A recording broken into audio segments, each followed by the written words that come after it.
네, 현재 시각 8시 23분 향해 갑니다. 지금 보고 계신 머니쇼는 SBS BG앱과 유튜브에서 실시간 시청이 가능합니다. 특히 SBS BG앱 다운로드 받으셔서 시청하시면 다양한 정보 확인해 보실 수 있고요. 더 많은 국내 주식 정보 원하시는 분들은 카카오톡 채널에서 머니를 검색하셔서 친구 추가하시면 또 다양한 내용 보실 수 있으니까요. 참고해 보시기 바랍니다. 한밤 뉴욕 증시 좀 많이 떨어졌습니다. S&P 500은 올해 상승분을 모두 고스란히 반납한 상황이고 엔비디아 실적 좋았다라는 말씀을 저희가 어제 이 시간에 드렸는데 참 이게 총 마진 전망이 그렇게 놀랍지 않다라는 해석이 나오면서 오히려 주가가 급락했고 나스닥이 지금 보니까 폭락 수준이고 빅테크주들이 줄줄이 떨어졌어요. 네, 그렇습니다. 말씀하셨던 대로 엔비디아 실적 발표에 대한 구체적인 해석이 반영되는 과정에서 추가적인 조정이 있었고 또 거기에 간밤에 추가된 굉장히 큰 이슈죠. 네. 바로 관세 전쟁. 그러게요. 기존에는 중국에 대해서 관세를 10% 추가 부과하겠다라고 네. 했었는데 거기에 또 한 번 추가 부과하겠다라는 예. 것을 발표하면서 시장이 급출렁였다 이렇게 보겠습니다. 뭔가 지금 트럼프 정책의 관세 정책에 대한 불확실성, 여기에다가 시장을 대표하는 기업들 실적, 이게 시장의 큰 화두가 아닐까 싶은데 글쎄 오늘 국내 증시는 또 어떤 출발을 보일지 좀 우려가 되는 상황인데 좀 자세하게 매크로 또 여러 가지 증시를 둘러싼 이슈들 좀 짚어봐야 될 것 같습니다. 오늘 윤주 경제평론가님 함께합니다. 어서 오세요. 네, 안녕하십니까. 네. 일단은 지금 시장 전반적으로 많은 분들이 좀 걱정하실 것 같아요. 이게 단순한 일시적인 조정인지 아니면 추세가 꺾인 건지 여기에 대해서 먼저 좀 답변을 들어보고 싶거든요. 그러니까 기본적으로 제가 올해 바라보는 예. 기본 프레임은 2024년과 25년 다르다는 거고 결론적으로는 미국이 흔들려도 좀 한국이 버텨주고 네네. 미국이 좀 반등하면 한국은 상승하고 이게 기본적으로 제가 갖고 있는 생각인데 네. 오늘 같은 경우는 이제 굉장히 고민이 커지죠. 왜냐하면 미국이 추세 하락으로 가는 거냐. 정말 예. 다시 경기 침체 얘기가 나오고 인플레이션도 못 잡고 경기도 침체된다면 그게 스태그플레이션이라는 단어도 나올 수 있는 거고 그렇죠. 정말 그렇게 갈 것인가. 근데 너무 지나친 걱정하실 필요는 없다 말씀드리는 게 사실 미국 주식 밸류 부담이 컸었습니다. 실제로 S&P 500이 작년 11월 6일에 한 20.7배 S&P 500 기준으로 갔었고요. 그래서 지금 한 20배 정도 왔는데 여전히 좀 부담스러웠던 수준이었어요. 그래서 아직까지는 좀 고밸류에 대한 부담이 커져 있고 특히 밸류가 부담이 컸고 많이 집중화돼 있던 미국의 상위 10종목에 대한 불안감 이게 어제 집중적으로 작동되지 않나 보고 있습니다. 그래서 저는 근본적인 흐름 자체는 미국과의 디커플링으로 이어질 거로 보지만 오늘 아마도 시장은 이거에 대해서 검증하는 시간이 되지 않을까 이렇게 보고 있습니다. 죄송합니다. 괜찮습니다. 말씀 주셨던 것처럼 이제 지난 엔비디아 실적 발표 이후 그것에 대한 구체적인 해석이 그쵸. 추가되면서 이제 시장에 영향을 준 것이라고 볼 수 있겠는데요. 네. 거기에 또 더해서 아까 제가 모두에 말씀드렸던 이 관세 전쟁. 네.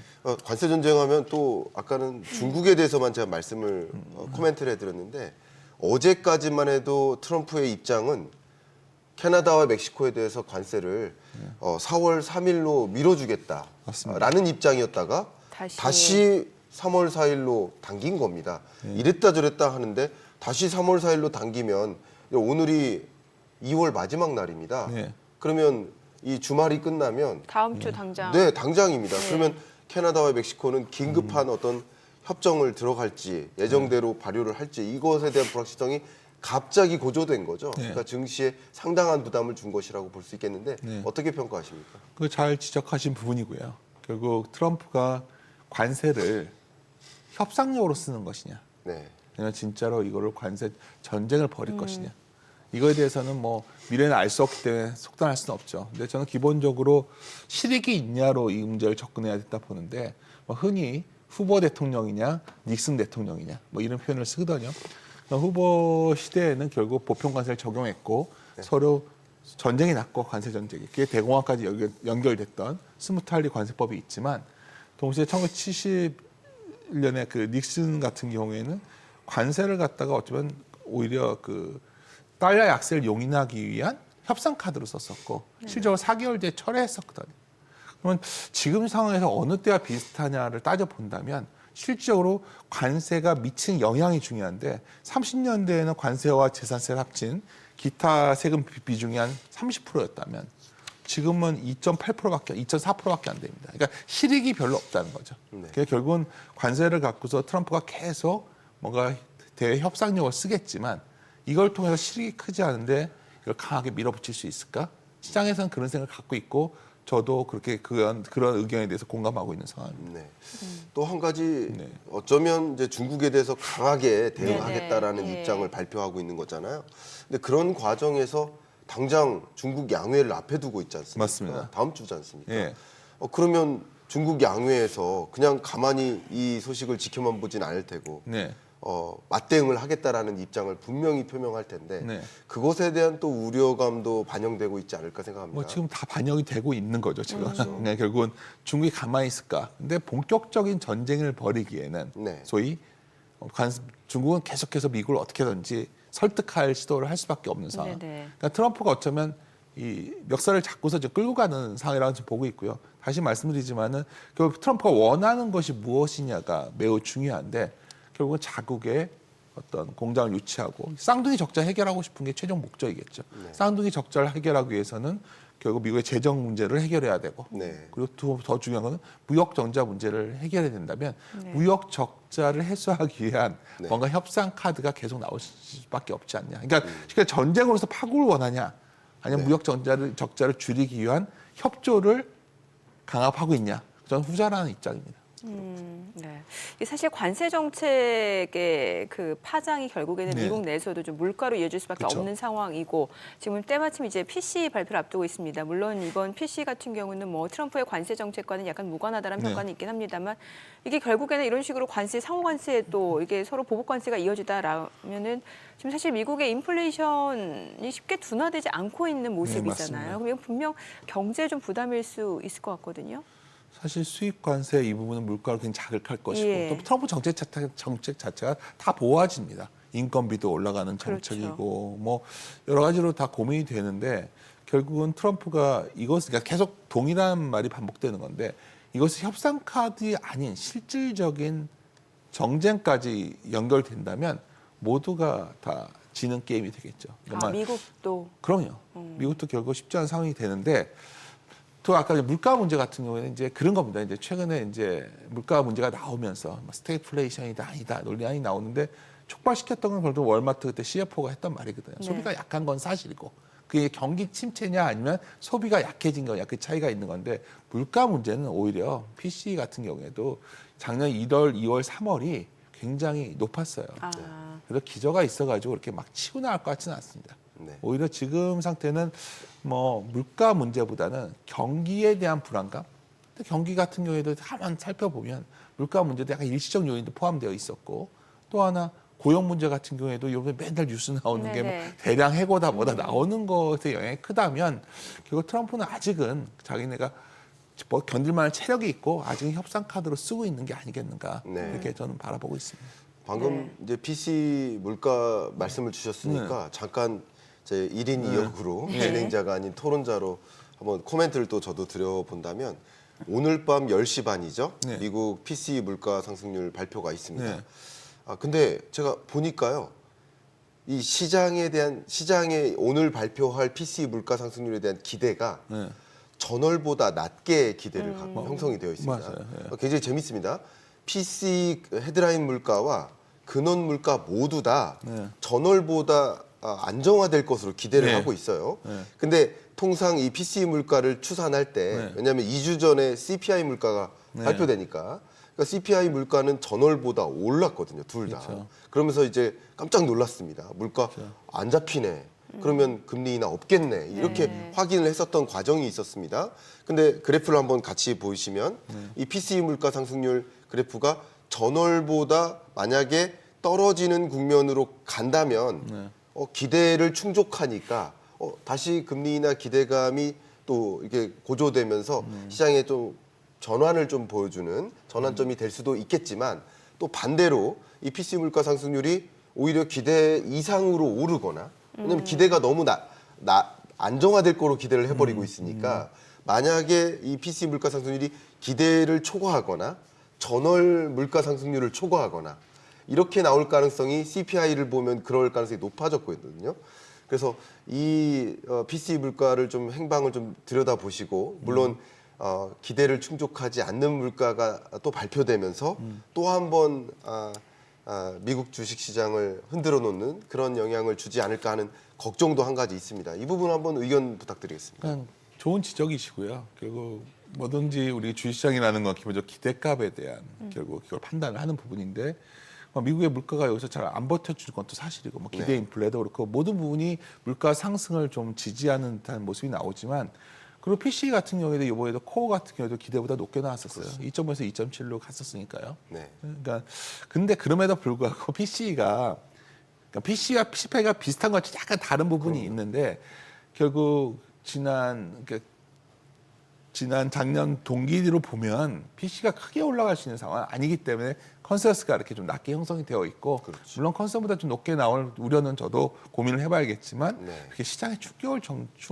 정도이겠는가? 네. 저는 물가 문제는 미국이 그렇게까지 통제 불가능한 수준이 아니라고 좀 보고 있고요. 네. 오히려 만약 미국이 제가 예상한 범위를 벗어난다면 그건 아마도 아까 계속 우리가 같이 얘기를 하고 있지만 관세가 격화되면서 네. 다들 경기가 안 좋아지는 거죠. 그 과거에 만약 아까 제가 후보 대통령이 30년대 닉슨은 했지만 후보 때 거의 전 세계 교역이 줄면서 다 같이 경기가 박살났었거든요. 네. 그런 상황으로 갈 거냐. 오히려 그게 더 고민 아니겠나 싶습니다. 그렇군요. 그럼 지금 시장에서 나오는 그 우려 있잖아요. 스태그플레이션 지금 네. 화면 하단에도 잠깐 나왔었는데 스태그플레이션 우려에 대해서는 개인적으로 어떻게 보시는 거예요? 미국 경기. 그러니까 아까 말씀드린 저번에 CPI가 3%대 확 올라오고 예. 전월비로 0.5 올라오니까 야 이거 뭐야? 이 생각이 좀 드는 네네. 데다가 누가 뭐래도 미국은 소비인데 예. 계속해서 소비 관련 지표가 잘 안 나오고 있어요. 최근에 소매 판매도 급감했고. 그렇죠. 예. 그리고 뭐 심리 지수들 특히 예, 미시간 컨퍼런스 보드 다 안 좋게 나오고 있는데 일각에서는 그거는 이제 뭐 컨퍼런스 보드 소비자 신뢰 지수 이건 단순히 심리다라고 또 보시는 그렇죠. 분들도 계세요. 뭐 소매 판매 다를 수도 있고. 예. 근데 이제 이걸 촉발시켰던 출발점은 누가 뭐래도 직접 이 소비를 제일 잘 볼 수 있는 기업 단에서의 분석이 중요한데 아까 지적했지만은 월마트 CFO가 가이던스 발표할 때 굉장히 그 불확실성을 강하게 얘기했거든요. 그러니까 뭐 이건 무슨 얘기지? 그때부터 미국의 소비 불안감이 더 커지고 있는 상황입니다. 그래서 네. 이 부분은 뭐 스태그플레이션이라는 게 경기가 안 좋아지면서 물가가 강하게 올라오는 그렇게 되면 이제 다음에 나올 얘기는 아 그래? 그러면 이제 70년대식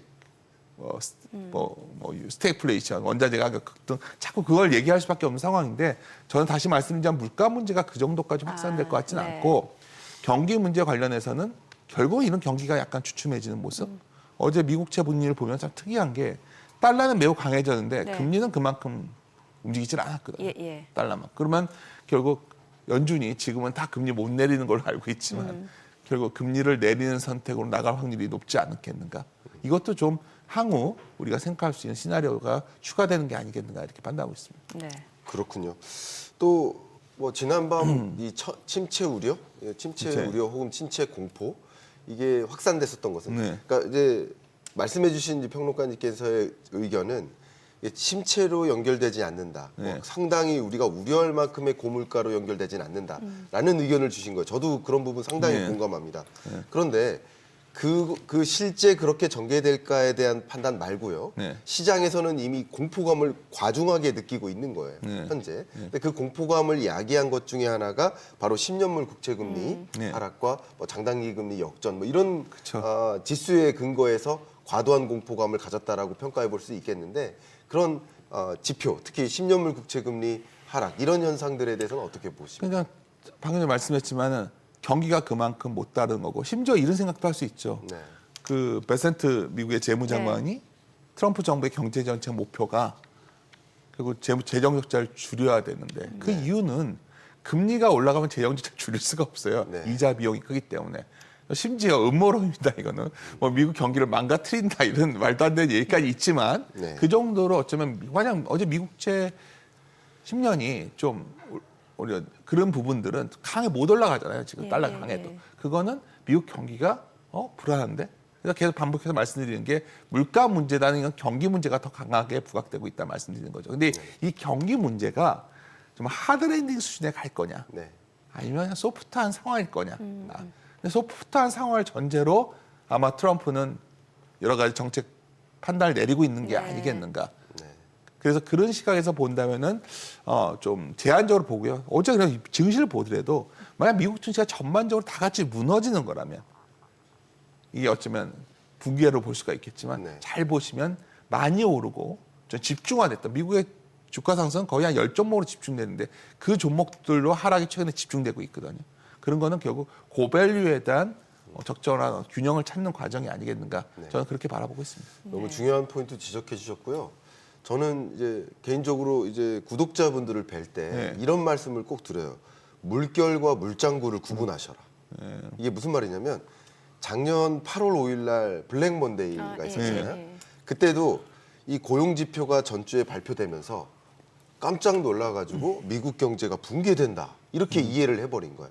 근데 사실은 붕괴되는 게 아니라 실업률도 그 정도면 4.5% 이하에서 올라가는 현상이면 오히려 미국 경제의 둔화라든가 이런 신호인 것이지 정말 실질적인 경기 침체 상황으로 연결되는 건 아니에요. 이게 무슨 말이냐면 거대한 물결이 일어나는 것이 있고 혹은 계곡에서 노는데 어떤 아이가 물장구 치다가 물이 저한테 튀는 것도 있는데 이 물장구 치다가 그 물이 저한테 튄 걸 가지고 거대한 물결이 일고 있다라고 오해하면 안 된다. 네. 그러니까 말씀하신 것처럼 지금 2월 말일입니다. 그러면 트럼프 정부가 들어서서 단행된 여러 경제 지표는 하나도 나온 게 없습니다. 지금 모두가 심리 지표입니다. 그러니까 2월, 1월에 해당되는 모든 지표는 심리 지표고 오늘 밤에 발표되는 PCE 물가 상승률조차 1월 지표예요. 1월 물가예요. 그러니까 트럼프와는 관련이 없어요. 그러니까 트럼프 실적은 아마도 3월 달에 발표가 돼요. 그러니까 다 이 심리 지표가 트럼프가 워낙에 강하게 드라이브를 걸다 보니까 좀 안 좋은 방향으로 전개되는데 이게 실제 경기 침체가 아니라 경기 침체 공포감이다. 경기 침체냐, 경기 침체 공포냐. 라고 구분을 해본다면 경기 침체 공포에 된다라고 해석을 해볼 수 있지 않을까 하는 의견을 갖고 있습니다. 혹시 여기에 추가적으로 의견 있으실지? 뭐 궁금합니다. 저랑 거의 비슷한 생각이신데요. 네네네. 네. 오히려 작년에는 좀 겁이 났었어요. 오히려. 작년에는 글로벌 이러다가 미국이 정말 한번 경기가 확 가라앉나? 예. 하지만 작년에 어떤 그런 소위 슬로우 되는 구간에서 잘 넘겨왔기 때문에 올해 드는 생각은 미국은 성장률이 말이 그렇지 연간으로요 2.5%, 2.9%, 작년에 2.8% 성장했습니다. 그러니까 이 큰 굉장히, 나라가 예. 그리고 연간으로 주식시장이 20%씩 올랐어요. 지금 자꾸 뭐 미국이 큰일 난다 하지만 이게 너무 정상적인 흔히 우리 쪽에서 표현하는 민 리버스, 그러니까 수익률이 역전되는 상황이 온 거죠. 그래서 미국이 네. 좀 주춤해지고 미국은 좀 좋지만 너무 좋은 나라고 좋은 기업이 많은 회사지만 나라지만 좀 너무 비싸졌다. 근데 상대적으로 덜 좋지만 싸진 나라와 싸진 기업이 있다면 좀 시선이 그쪽으로 가고 있는 상황. 미국 성장은 제 생각에 1%대 들어가는 거거든요, 올해. 네네. 그럼 그거 감속 정도지 이게 아까 말씀드린 경기 침체는 아니라는 거죠. 지금 말씀을 좀 종합해 보면은 이제 경기 둔화 우려는 있는데 이제 물가는 통제 가능한 수준이 네. 될 것이다. 자 그리고 뭐 경기 둔화 시그널이 보이면 이제 아마 연준에서 통화 정책, 뭐 금리 인하라든지 그렇죠. 이런 쪽으로 방향을 잡을 것이다라는 말씀을 주셨고 또 트럼프 같은 경우는 지금 관세 정책이 사실은 자국 내 기업들 감세해주겠다라는 것도 맞물리는 거잖아요. 그렇죠. 최근에 나온 뭐 지금 보게 되면 트럼프 예산안 가결됐고 뭔가 좀 감세 정책도 본격적으로 드라이브를 걸 텐데 이거는 또 뭐 증시라든지 아니면 여러 가지 호재로도 인식이 될 수 있는 거잖아요. 그렇죠. 호재고 예. 결국은 미국이 이제 과거에 한국 기업들이 미국에 공장을 짓는 이유는 보조금 줄게 이런 정책이었다면 그렇죠. 예. 유인책으로서도 그걸 쓸 것 같아요. 네. 그래서 결국은 법인세나 소세 온갖 세금을 혜택을 줌으로써 미국의 공장을 세우게 하고 리쇼어링을 가고 일자리 창출까지도 그렇죠. 이어지고. 그게 결국 길게 보면 미국의 생산해서 팔 수 예. 있기 때문에 무역 적자를 줄일 수 있는 거죠. 그러니까 결국 그 트럼프의 가장 최종적인 답안지의 성적표는 쌍둥이 적자를 어느 정도 해소한 대통령이 되고 싶어 한다는 게 여러 가지 정책에 나왔던 게 모아지는 지점인데 네. 결국은 뭐 재정 적자라는 거는 쉽게 말해서 이자 비용 줄여야 가능한 그렇죠. 거고 그것도 금리가 내려야 되고 나머지는 무역 적자를 어떻게든지 뭐 강압적인 수사를 써서라도 줄여야 된다면 아마도 그런 측면에서의 소득세, 법인세 이런 쪽의 우호적인 정책은 더 가속화되지 않을까 저는 이렇게 바라보고 있습니다. 그렇군요. 지난밤에 미국 GDP 4분기 네. GDP 잠정치가 발표됐습니다. 맞아요. 한 달 정도 전에 속보치가 맞아요. 2.3%였는데 똑같았어요. 예. 네, 똑같이 2.3%가 발표됐고 네. 제가 어젯밤에 자기 전에 뉴욕 페드의 GDP 나우캐스트 기준을 확인해 봤더니 1분기 GDP 증가율을 2.9%로 네. 추정하고 있고 또 아틀란타 페드 같은 경우는 2.3%로 네. 현재 1분기를 추정하고 있습니다. 그러니까 이런 흐름을 보면 지금 그래프 보고 계시다시피 미국 경제가 탄탄한 흐름이 전개되어 왔고 1분기도 주요 기관들이 긍정적으로 긍정을 넘어서 너무 좋게 이제 네. 보고 있는 상황입니다. 그러니까 그런 흐름을 좀 감지할 필요가 있겠는데 자, 이런 흐름을 좀 본다면 일단 또 주목되는 것이 3월에 있을 FOMC 회의입니다. 어떤 스탠스를 바꿀 여지도 있을지 어떻게 들여다보십니까? 그러니까 방금 전에 경제 성장률이라는 거는 결론은 미국이 다른 나라에 비해서 탁월하게 일방적으로 혼자 좋았던 거거든요. 네. 그 기대가 지금 극단에 와 있다는 거죠. 여기 와 있는데 경제에 대해서는 왜 주가는 점점 내려오고 있냐는 거죠. 네. 결국 이 기대가 좀 올해는 바뀌어가는 해가 될 확률이 높고 그 너무 높기 때문에 기대가 결국 연준의 스탠스는 야, 금리를 내릴 수 있어 이런 분위기였다면 네. 오히려 3월 FOMC 정도가 되면 여러 가지 이유로 금리를 내릴 수 있는 환경이 좀 되지 않을까 봅니다. 아까 사회자님께서 좋은 지적을 해주신 네네. 게 트럼프 입장에서는 지금 금리를 내려야 돼요. 무슨 수를 써서라도. 네. 뭐 금융기관의 규제 완화를 통해서라도 미국채 10년을 사게 만들겠다는 기본 생각인데 여기다 연준도 당연히 호응이 돼야 되는데 뭐 베센트도 10년물 국채 수익률 낮추겠다고 했으니까. 좀 무슨 방법이 있냐는 거죠. 10년 공치 낮추는 방법은 시장에 사주는 방법밖에 없는데 아까 말씀했지만 무역 전쟁 중에 무역 갈등 중에 미국채를 안 사주는 중국이 네네. 생겼고 예. 그 결과가 금 가격이 폭등하고 있는 상황인데 결국은 이런 모든 문제를 해결하는 거는 결국 미국이 할 수 있는 게 뭐냐는 거죠. 금리 내려야 되거든요. 네. 내리려면 결국 경기 지표들도 아주 좋기를 바라지 않는 것 같아요. 그래서 미국으로 일방적으로 들어가던 자금들이 쭉 나오는 흐름이 2025년일 것 같고 그건 예. 다른 말로 하면 미국 일방의 시장이 올해는 아닐 것 같다. 네. 이게 제가 드리고 싶은 처음에 말씀드렸던 시장을 보는 기본적인 프레임입니다. 그러면은 이걸 투자 아이디어로 투자 관점에서 본다라고 하면은 뭐 그동안 조금 상대적으로 소외되었던 네. 혹은 뭐 좋게 얘기하면 또 가격 메리트가 부각됐던 네. 이런 자산 쪽으로 오히려 자금이 쏠릴 수도 있다라는 해석이겠네요. 이미 작년서부터 그 움직임이 예. 있었고요. 그리고 그 극단에 있는 게 중국 시장이었고 예. 중국의 기업들이 의외로 강하게 움직였고 아까 양회 얘기하셨는데 중국이 돈을 강하게 풀고 있거든요. 이런 흐름들이 주가에 반영되고 있고요. 한국 증시도 오늘 같은 경우에도 굉장히 불안하죠. 제가 뭐 네. 장시작 전에 다들 마찬가지일 겁니다. 예. 근데 이런 느낌을 받으실 거예요. 오늘은 뭐 출렁이더라도 한 일주일 놓고 보면 한국 주식은 상당히 견고하구나. 네. 미국이 붕괴되는 것이 아니라면. 그렇다면 저는 아까 계속 우리가 강조했던 거는 미국의 붕괴 시나리오가 아직 이 시점이 아니라면 한국 주식이 만약 오늘 같은 변동성이 커지는 날이 과연 시장에서 나올 시점이냐 아니면 들어갈 시점이냐. 저는 들어갈 시점에 가깝다 봅니다. 그렇군요. 아, 국내 증시 말씀 주셨으니까 네. 갑자기 작년 한 해 내내 네. 유행했었던 그 네. 문장이 떠오릅니다. 좋지 않은 표현인데 국장 탈출은 지능순. 네. 네. 이런 댓글도 많이 달렸었어요. 저 맞습니다. 자, 그런 말이 계속 언급됐었는데 네. 이제 뉴욕 증시로 그렇기 때문에 투자처를 옮겼던 미장으로 가자, 국장을 떠나자 하는 움직임이 작년 내내 있었고 올해 초반까지도 있었습니다. 근데 올해 들어서 코스피는 어쨌든 성과가 괜찮고 미국 증시는 또 부정적으로 나타나고 있으니까 이제부터는 어떻게 해야 될까? 뉴욕 증시에 기대를 해야 될까? 국내 증시에 기대를 해야 될까? 이런 의문을 시청자분들이 정말 많이 갖고 계실 거거든요. 고견 한번 부탁드리겠습니다. 이런 논리죠. 미국 주식은 100년 놓고 오면 결국 올랐다. 네. 아, 예. 한국 주식 한 30년 놓고 봐도 미국은 꾸준히 올랐는데 한국은 박스권이었다. 네. 그래서 궁금한 게 그 오르는 동안에 미국도 꽤 오랜 기간 박스권에 머무르는 시기가 있습니다. 왜냐면 좀 동력이 약화되는 시기죠. 저는 이미 그러한 시기가 미국에 시작됐다 보고요. 미국은 박스권으로 봅니다. 저는 아, 지금 기본적으로. 미국, 예. S&P 500 기준으로 보면 좀 이거는 극단적인 거지만 멀티플 한 16배에서 한 22배 이 정도 레벨로 갈 것 같아요.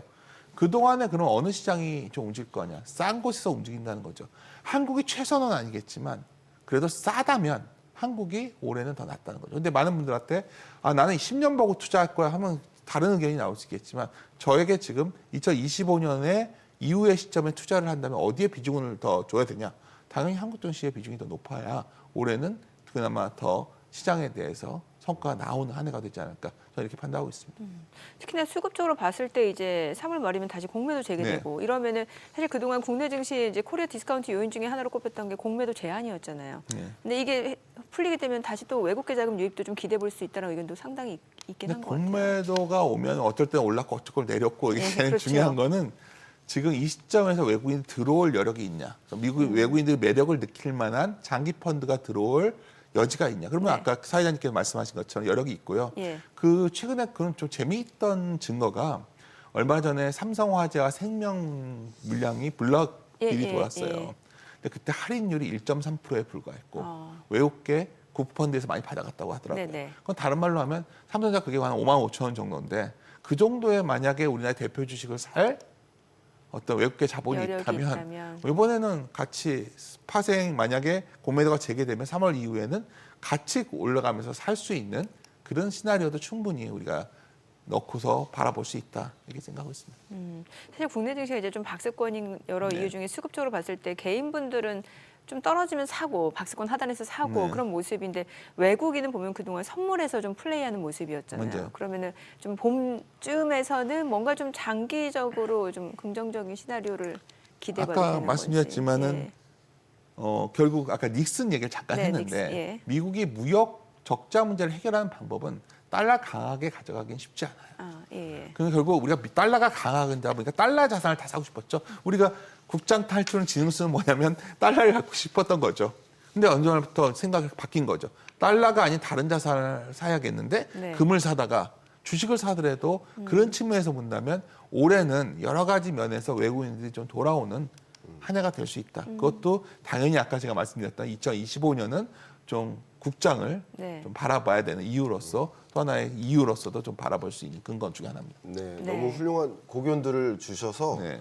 제가 자주 받는 질문을 한번 토스에서 여쭤보고 싶습니다. 제가 정말 자주 받는 질문 중에 하나가 우리 국내 증시를 봤을 때 미칠 굉장히 중요한 영향 요인 하나가 소위 이 탄핵 정국이 어떻게 결과를 보일까 이것이고 그 탄핵의 결과물을 우리가 받아보더라도 그 결과가 어떻게 나오더라도 또 물리적으로 좀 굉장히 강한 충돌로 이어지지 않을까, 갈등으로 이어지지 않을까. 그렇기 때문에 그것이 뭐 예를 들어서 불확실성의 해소가 아니라 또 다른 불확실성을 야기하는 요인이 되지 않을까 하고 질문 주신 분들이 굉장히 많습니다. 그렇습니까? 그래서 이 부분에 대해서 한번 저도 의견은 있습니다만 오늘은 초대 손님이니까 여쭤보도록 하겠습니다.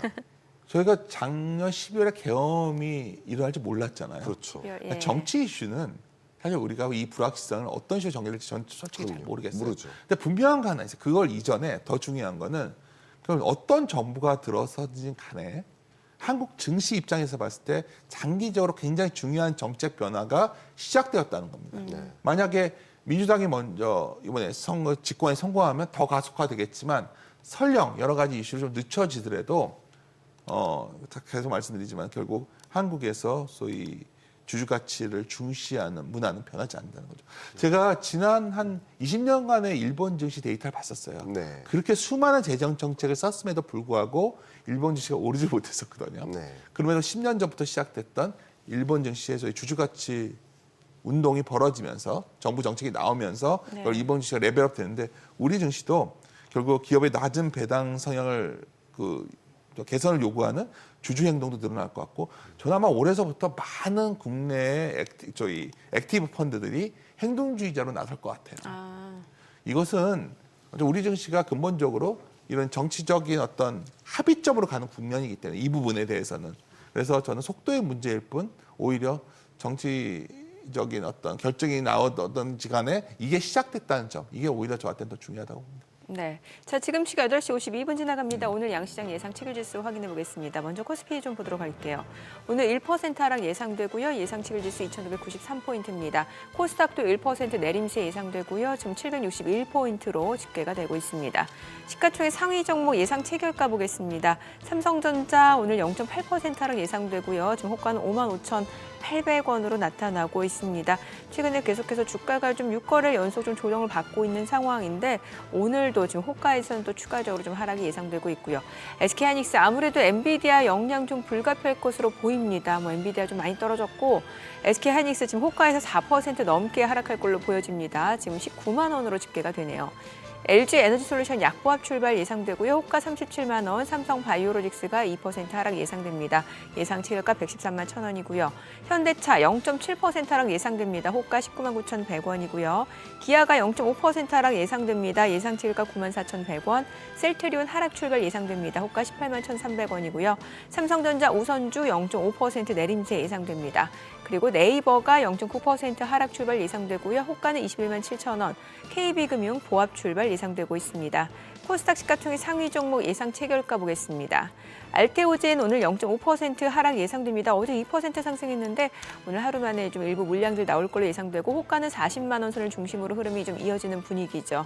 에코프로비엠 1.8% 하락 예상됩니다. 지금 호가 13만 1,400원이고 HLB 보합 예상되고요. 에코프로가 1.6% 약세 예상됩니다. 예상 체결가 6만 4,800원. 레인보 로보틱스입니다. 오늘 1.9% 하락 예상됩니다. 호가는 38만 5천 원으로 나타나고 있고 자 이렇게 되면 어제 하루 상승분 모두 좀 반납하는 모습이 될 것 같고 리가캠바이오가 오늘 0.9% 하락 예상됩니다. 호가는 11만 700원으로 집계가 되고 있고요. 삼천당제약이 2% 하락 예상됩니다. 지금 호가가 18만 5천 원. 클래시스입니다. 오늘 1.5% 하락 예상되고요. 호가 6만 8천 원. 그리고 휴젤이 0.7% 하락 예상됩니다. 예상 체결가 32만 7천 원. 오늘 리노급 좀 호가에서 많이 떨어질 걸로 보여집니다. 아무래도 오늘 국내 증시 쪽에서 이제 반도체 관련주들이 얼마나 많이 떨어지는지 혹은 장중에 또 저가 매수세가 얼마나 유입이 되면서 낙폭을 줄여내는지 여부가 관전 포인트가 될 것 같은데 리노급 4% 하락이 예상됩니다. 자, 이제 개장까지 한 5분여 가량 남았는데 지금 일단 호가에서는 대형주 아니면 반도체 관련 섹터들이 좀 뉴욕 증시 영향을 받을 것으로 보여지긴 하네요. 네, 맞습니다. 이제 국내 증시로 이제 관심이 집중되는 시점인데요. 네. 일단 개인들은 앞에 계속 논의됐던 것처럼 떨어질 때마다 매수하는 그런 네. 선택을 해왔다라고 평가를 해볼 수 있을 것 같아요. 이제 관심은 외국인입니다. 네. 그렇죠? 기관과 외국인인데 외국인들은 과연 이 수급 추세가 전환될 것인지 네, 그것도 좀 궁금해지는 분들이 많이 있으실 텐데 그렇죠. 고견 한번 부탁드리겠습니다. 당장 우리 증시만 차별적으로 선호한다면 원화가 강해져야 되겠죠. 그렇죠. 근데 어제 같은 경우에도 금리는 크게 안 움직였는데 원달러 보면은 거의 1,450원까지 올라왔기 때문에 아직은 좀 불안정한 그런 부분이 있죠. 근데 이제 제가 계속 강조드리지만 한국 증시를 바라볼 때 네. 외국인들도 분명히 밸류, 가치에 대한 매력을 느낄 수 있다는 게 지난 한 2019년 후에 간단하게 PBI라는 걸 갖고서 우리가 의미를 보면 0.9배만 깨졌는 때 되면 외국인들이 결국 팔고 막 나가지 않았어요. 그때 되면 다시 또 들어오고 외국인도 들어오고 국내에서도 들어오고 그게 현재 0.9배가 한 2,560포인트거든요. 그러면 오늘 여기서 빠져주면 또 거의 근접해 간다는 거죠. 여기다가 1분기가 지나면 자본 총기가 또 늘어나기 때문에 이걸 갖다 분기별로 계산한다면은 한국 증시의 지금 매력은 다른 게 아니라 정말 좀 표현이 좀 그런데 싸기 때문입니다.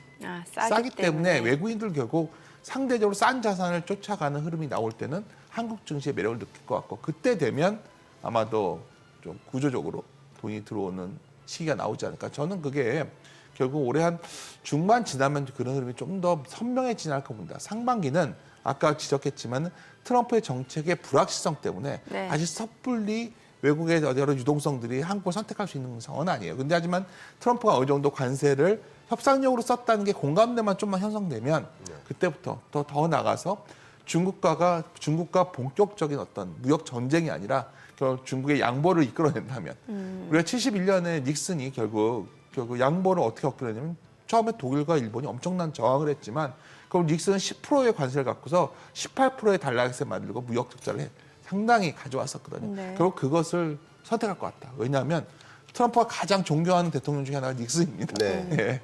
그게 아마 저는 이번에 제가 바라보는 어떤 트럼프의 핵심 생각이 아닐까 보고 있습니다. 그렇군요. 근데 사실 국내 증시 투자하는 입장에서 보면은 이게 주도주도 딱히 없고 네. 뭔가 순환매가 너무 빠르게 나타나다 보니까 이게 단기 트레이딩 능하신 분들 아니라면 좀 쉽지가 않거든요. 네. 그럼 지금은 약간 길목 지키기 느낌으로 좀 싼 거를 미리 매수하자 이런 관점으로 접근을 해야 되는 건가요? 연초 대비해서요. 예. 이게 막 순환매들 테마주만 예. 움직인 것 같지만 뭐 심지어 가장 안 좋다는 내수주에서도 상당히 올라온 종목이 있고요. 네네. 건설주에서도 상당히 강한 종목도 있고 게임주에서도 있고. 그러니까 네. 그 업종이 다 같이 움직이진 않지만 그 업종 내에서 상대적으로 경쟁력이 있는 기업들은 제가 보기에는 기관들도 상당히 선택을 해서 들어오고 있고 아. 특히 장기 기관 연기금에 선택한 종목들이 그런 예. 종목들이고요.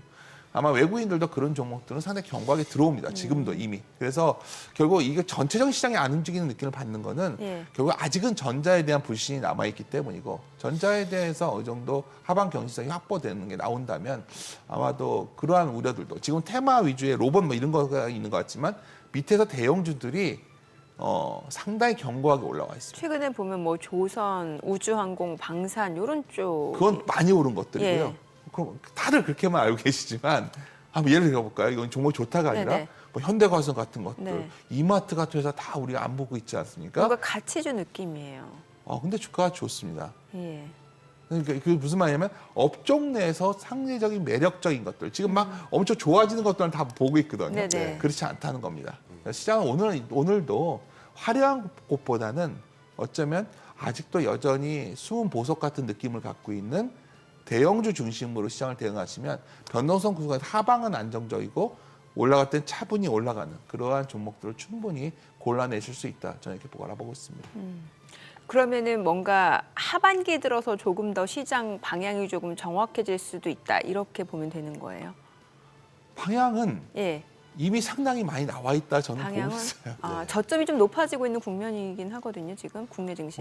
종목에 따라서는 이미 미국이 하락을 해도 잘 버텨주고 있고 그렇죠. 미국이 예. 안정되면 올라가고 좀 한 단계 한 단계씩 올라오고 있죠. 이게 막 V자로 뭐 테마주도 아니고 막 이렇게 올라갈 수는 없죠. 그런 가치 있는 종목들은. 네네. 하지만 계단식으로 이미 주가는 레벨업되고 있는 상황이 이미 3개월 이상 진행되고 있다. 저는 네. 이렇게 바라보고 있습니다. 알겠습니다. 자, 간밤 뉴욕 증시 나스닥이 좀 많이 떨어졌고 S&P 500 같은 경우는 올해 상승분을 모두 반납한 상황이고 투자 심리가 많이 위축되는 구간에 놓여 있는 것 같습니다. 트럼프 관세 정책 불확실성도 여전한 상황인데 오늘 국내 증시를 확인해 보죠. 개장합니다.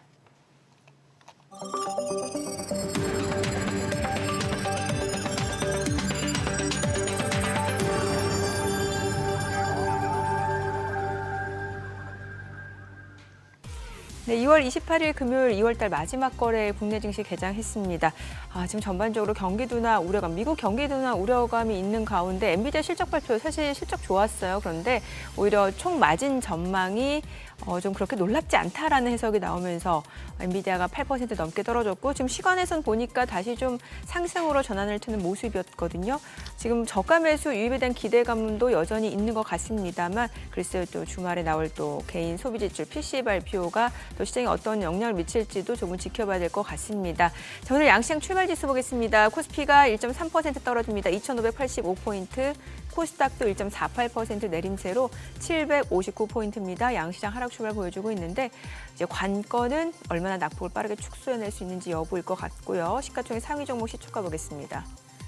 삼성전자 1.6% 떨어집니다. 지금 55,400원. 그리고 SK하이닉스 아무래도 좀 엔비디아 영향이 많이 있는 것 같아요. 3.4% 하락으로 192,300원이고 LG에너지솔루션 1.7% 떨어집니다. 364,000원.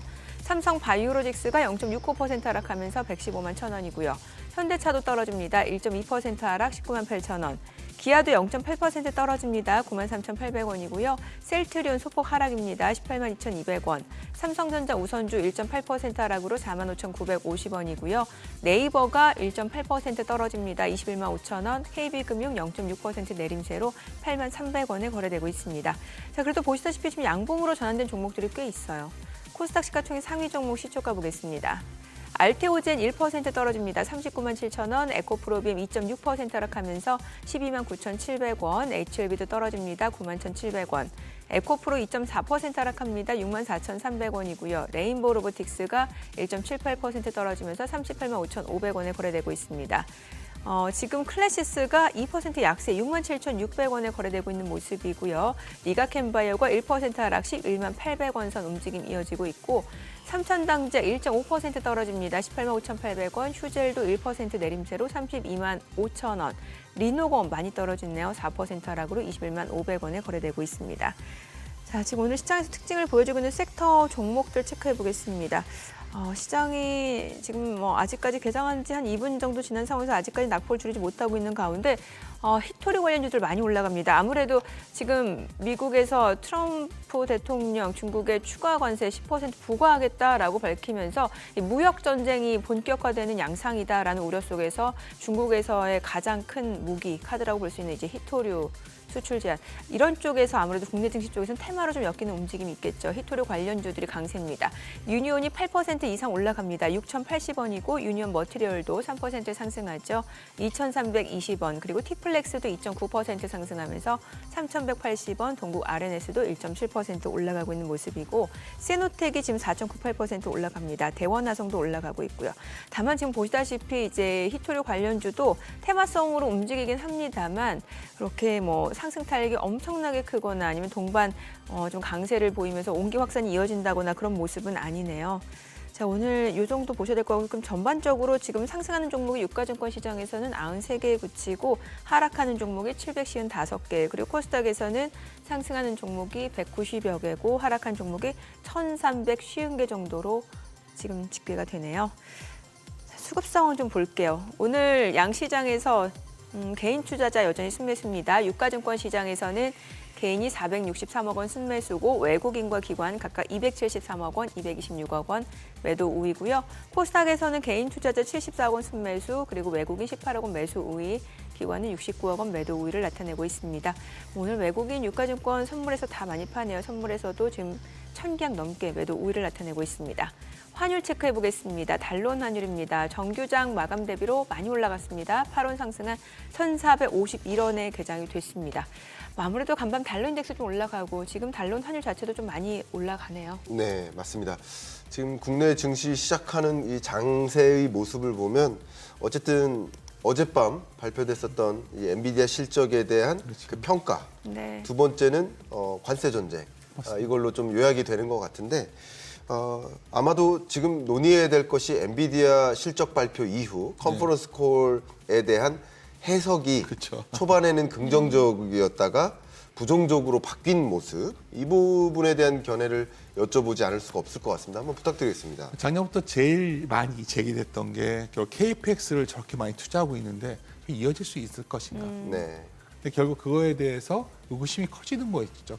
엔비디아 실적이 잘 나왔지만 결국 매출 단위가 내려왔기 때문에 그걸 걱정하는 거고요. 네. 더 중요한 거는 엔비디아에 대해서 좀 부담스럽지 않아? 이런 생각을 갖게 된 거죠. 그럼 결국 더 중요한 거는 그렇게 돈을 안 쓰고도 결국 우리가 AI 쪽에 진출할 수 있다면 이게 중국이 그걸 보여줬고요. 네. 그러다 보니까 어떻게 보면 큰 트렌드 자체가 그쪽으로 바로 가지는 않겠지만 AI 스마트폰이 나올 수도 있고 온 디바이스 쪽으로 가거나 소프트웨어로 갈 수 있는 환경이 조성된 거죠. 그런 측면에서 뭐냐면 AI 혁명의 첫 번째 주역이 엔비디아였다면 네. 그 다음 주역이 누구인가에 대해 논의가 시작됐기 때문에 엔비디아가 어쩌면 어제 그러한 평가를 받았지 않나.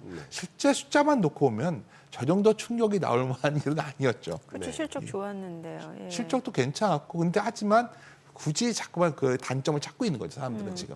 그건 다른 말로 하면 이군면이 아니라 하드웨어 시장이 이제 좀 이 정도 왔고 다음 시장이 뭐냐에 대한 논의가 시작됐다는 거가 저는 오히려 시장의 조정을 촉발시킨 어떤 그런 내부에 밑에 깔려 있는 정서가 아니었을까 저는 이렇게 판단합니다. 이 엔비디아 실적 너무 중요한 해설 주셨는데 역시 그것에 더 나아가서 컨퍼런스 콜에서 나왔었던 이 블랙웰에 대한 평가라고 저는 판단을 합니다.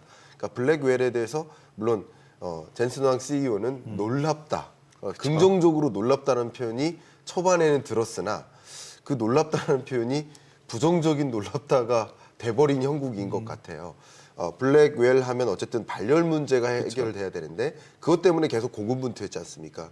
근데 여전히 그 발열 문제가 충분히 해소됐다라는 사인은 전혀 안 줬기 때문에 그렇죠. 시장이 또 한 번 실망한 게 아닌가 생각이 되는데 블랙웰에 대한 기대 이거 어떻게 보셔야 되겠어요? 우리 삼성전자 계속 실망했던 거 비슷한 거죠. 네. 우리가 HBM 계속 한다 했다 안 했던 것처럼 그 문제도 있고 어제 또 중요한 거는 딥시크 이슈도 얘기를 잠깐 했던 거죠. 네. 그러니까 결국은 엔비디아가 갖고 있는 장점은 우리가 모두 알고 있는데 엔비디아가 갖고 있는 약점은 아직까지 근본적으로 해결이 안 되는 거 아니겠는가. 네. 그게 있고 하여튼 저는 근본적으로 엔비디아에 대한 신뢰가 확신에서 약간 낮게 내려온 거는 저만큼 돈을 안 써도 된다 투자가. 네. 이 생각이 들었다는 게 중요하죠. 앞으로 주저하지 않겠습니까? 그래서 최근에 나오는 여러 가지 여러 그러한 소위 수요 업체들의 상황을 보면 과거에 비해서 투자를 좀 적극 늘리지 않는 분위기.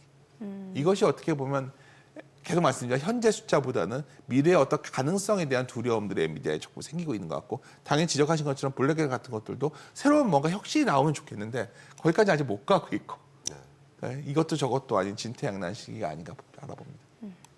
삼성전자하고 SK하이닉스 둘 중에 뭐가 더 매력적이라고 보세요? 전자가 더 매력적이죠. 삼성전자가요. SK에서 더 좋은 회사인데 지금은 예. 지금은 전자가 더 싸고 있기 때문에 그러니까 지금은 그러니까 우리가 좋은 기업과 좋은 주식은 다른 거거든요. 네.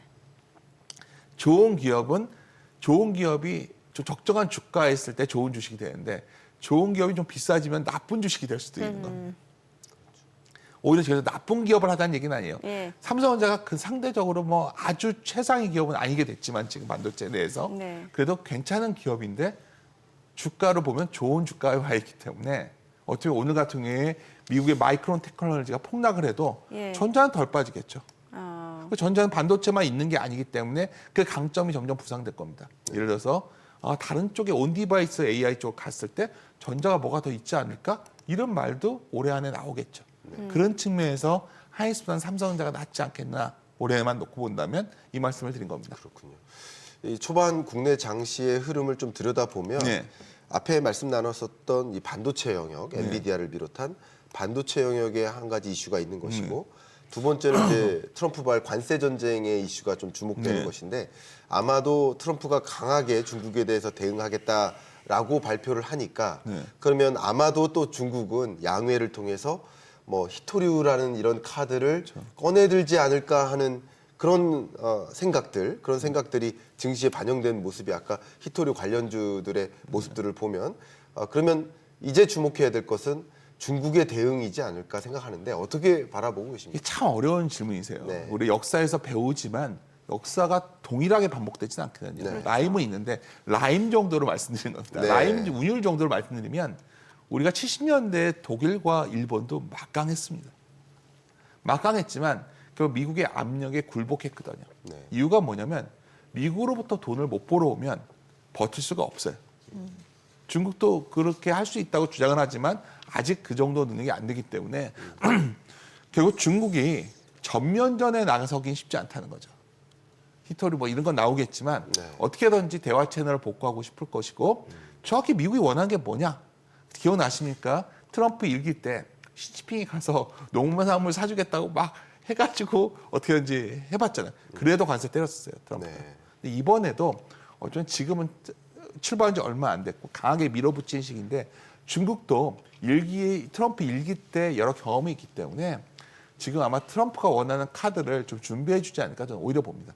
그러니까 압박이 심해지면 파국을 전제했을 때는 그게 결국 우리가 최악의 시나리오를 전제해야겠지만 압박이 협상이라고 생각하는 순간 그럼 나올 수 있는 카드가 뭐가 있을까? 그럼 미국이 가장 원하는 것 중에 하나가 제가 보기에는 이런 게 있어요. 미국은 재정 적자를 줄여야 됩니다. 그러니까 이거는 계속 말씀드린 게 베센트가 천언을 했어요. 쌍둥이 적자 줄이겠다. 재정 적자를 줄이겠다. 근데 미국의 재정 적자의 상당수는 바로 이자입니다. 맞습니다. 이자를 낮추는 방법은 채권을 사주는 방법밖에 없어요. 네. 근데 중국은 채권을 팔고 있어요. 여러 가지 그것도 하나의 시나리오에서 나올 수 있는 것 중에 하나라고 봅니다. 그리고 관계 개선을 통해서 다시 미국에서 돈을 벌면 미국 국채를 사주는 이러한 그림도 충분히 원할 수 있다. 저는 바라봅니다. 그러면 역으로 캐나다, 멕시코도 지금 갑자기 날짜를 당긴 게 뭔가 또 얻으려고 하는 게 있어서라고도 해석도 가능하겠네요. 멕시코 문제는 정서상도 좀 약간 다른 게 있는 것 같습니다. 네네. 뭐냐면 펜타닐 문제는 네. 우리가 밖에서 바라보는 것보다 미국 내에서는 굉장히 강력한 트럼프의 지지 기반 중에 하나거든요. 네네. 근데 여전히 펜타닐 수입 문제가 해결이 안 되고 있는 걸로 그렇죠. 알고 있고 멕시코는 약간 그런 차원에서 접근하는 것 같고 또 하나 중요한 거는 트럼프는 지금 리쇼어링을 제일 원하는 것 같습니다. 그러니까 프렌드 쇼어링, 그러니까 니어 쇼어링도 싫은 거예요. 가까이서 생산하는 것도 다 맞고 네, 오로지 그냥 미국 안에서. 오로지 미국 안에서만 예. 해라. 이게 캐나다와 멕시코는 전형적으로 미국에 들어가기 위한 교두보로서의 그렇죠. 생산 기지였거든요. 예, 네. 예. 그러면 나머지 나라들이 판단을 내리겠죠. 아, 트럼프가 멕시코와 캐나다를 용납 안 한다. 미국에 들어가야겠구나. 이걸 유도하기 위한 관세가 아닐까 좀 바라보고 있습니다. 그렇군요.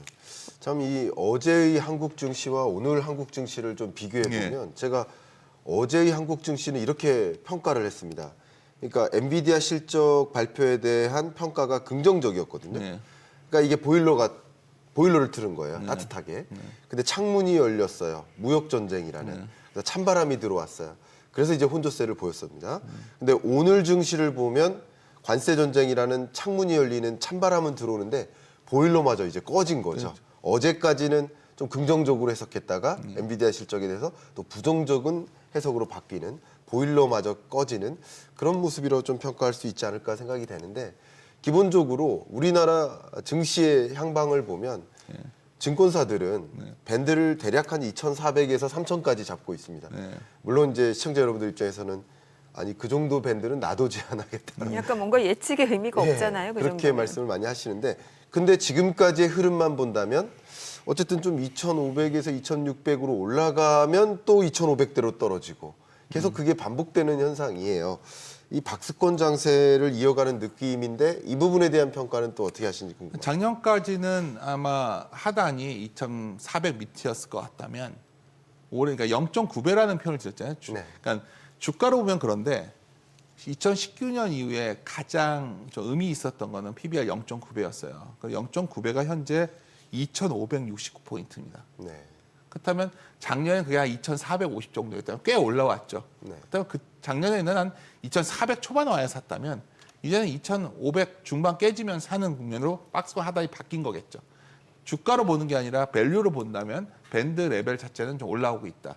동시에 상단도 좀 열릴 가능성도 생긴 거죠. 상단도 그러니까 우리가 그 전체적으로 자본 총기가 늘어나고 있는 상황은 바뀌지 않고 있거든요. 그래서 올해 같은 경우에는 결국 그 좀 그런 측면에서 바라본다면 네. 뭐 박스권을 약간 벗어나는 그런 기대도 좀 해볼 수 있는 해가 되지 않을까. 자꾸 제가 좀 오늘 같은 날 장 이렇게 급락하고 있는데 저 사람 뭔 얘기 하나 하겠지만은 환경이 좀 바뀐 부분들이 있어요. 이게 어떤 부분들이냐면 결국 작년 같은 경우에는 우리 시장 자체가 좋은 것에만 쏠리는 시장이었다면 아까 계속 말씀드리지만 올해부터는 뭔가 빚달러와 자산에 대한 선호도 좀 생기면서 상대적으로 차선책에 대한 논의도 상당히 시작되는 해가 됐기 때문에 그랬을 때는 한국 증시가 좀 선택을 받을 여지가 있거든요.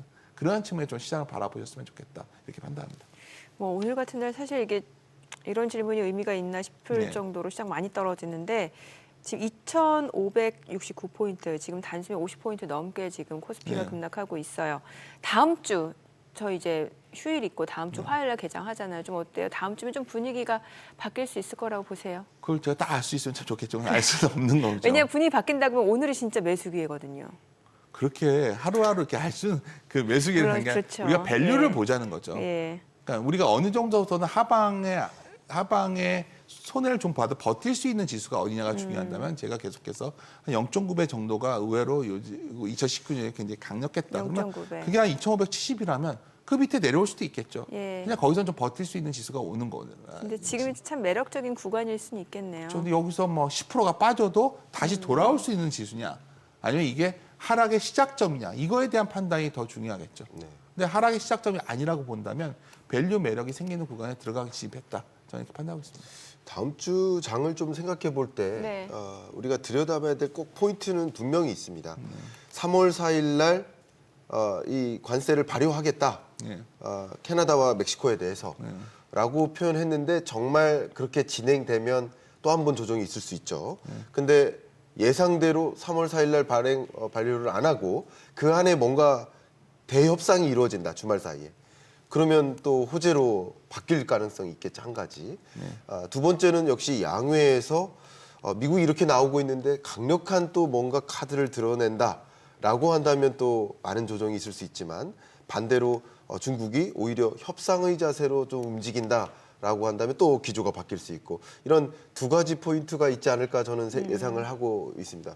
예, 의견 한번 부탁드릴까요? 아까 계속 말씀드리지만은 당장 그 소위 협상 카드에 대해서 바로 반응을 할지 언제 반응할지 모르겠지만 네. 협상에 나설 것이냐가 중요하다는 거예요. 계속. 예. 결국 중국은 이 카드를 잡을 확률이 높기 때문에 네. 그리고 미국이 원하는 걸 뭔가를 찾아낼 것이다. 근데 그게 다음 주 바로 될지 주말 내에 된다면 더 좋겠지만 그게 좀 며칠 걸리더라도 결국 그것이 결국 장기적으로 이게 모든 파국으로 가는 출발점이냐에 대한 이건 아무도 알 수 없지만 예. 그러기에는 중국이 가진 카드가 많지 않아요. 중국은 경제적으로 체력이 매우 약한 상황이기 때문에 여기서 자칫 잘못 컨트롤되면 중국 경제는 어떻게 생각하십니까, 사회자님? 붕괴되지 않겠습니까? 네. 그렇죠. 돈을 저렇게 네. 풀어도 지금 이 정도밖에 못 오고 있는데 여기서 미국과 전면전을 한다고요? 저는 그 가능성은 높지 않다고 봅니다. 결국 트럼프가 좀 나쁘게 말하면 독한 사람인 것 같아요. 이거 코너까지 몰아피고 있기 때문에 결국 중국은 그 카드를 잡을 수밖에 없을 것이다. 이게 현재 트럼프가 전 세계를 통해서 현재 협상 카드로 내린 거는 뭐 좋은 점잖은 의미의 협상이 아니라 안 하면 가만 안 둘 거야 정책이 현재 먹히고 있는 상황이 아니겠는가.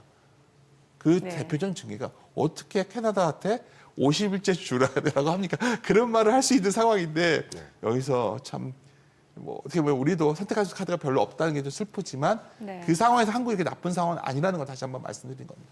알겠습니다. 오늘 내용 잘 들었습니다. 고맙습니다. 네, 감사합니다. 감사합니다. 오늘 들으신 내용과 관련해서 더 다양한 정보 원하시는 분들은 카카오톡 채널에서 머니랩 검색하셔서 친구 추가하시기 바랍니다. 자, 그리고 머니쇼가 없는 토요일 오전 11시에는 저희 또 머니랩에서 유튜브 채널 머니랩에서 뉴욕 증시 리뷰 그리고 프리뷰까지 만나보실 수 있습니다.